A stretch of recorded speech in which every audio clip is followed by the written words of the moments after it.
Good morning, good morning, good morning. So tayo po ay kasalukuyang nagpaligo ng atin pong mga kalapatits.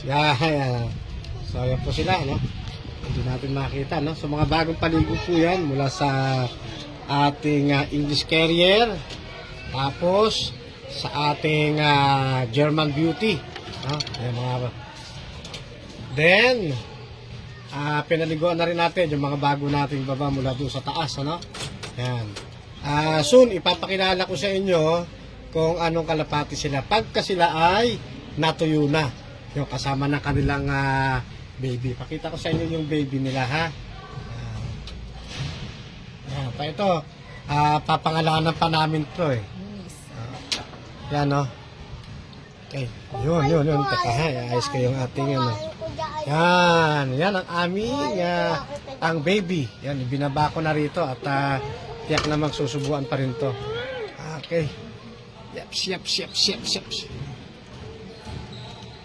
Yan, so ipapakilala ko kung anong klase sila ng kalapate. Kung ano nila.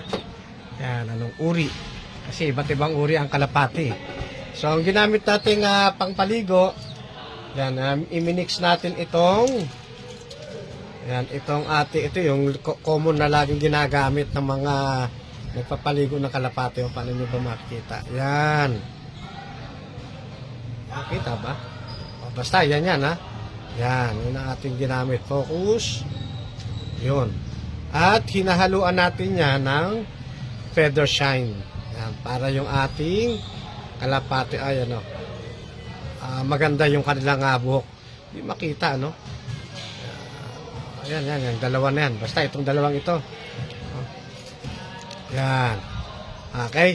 So, at ang ginamit natin, yun, yung ginamit nating balde, no? Yan.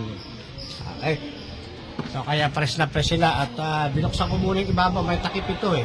Pero binuksan ko muna para sila ay mabilis matuyo at maarawan, ano? Para maganda maganda rin ang kanilang balahibo. So, yan. Katatapos lang natin na magpaligo dito sa ating mga breeder kids kasi inaano na natin talaga sila, no? Tawag dito, inaayos natin sila para makondisyon. Yan. Okay, so dyan lang muna at magandang umaga sa inyo lahat. Miss pa po mga kalapatids.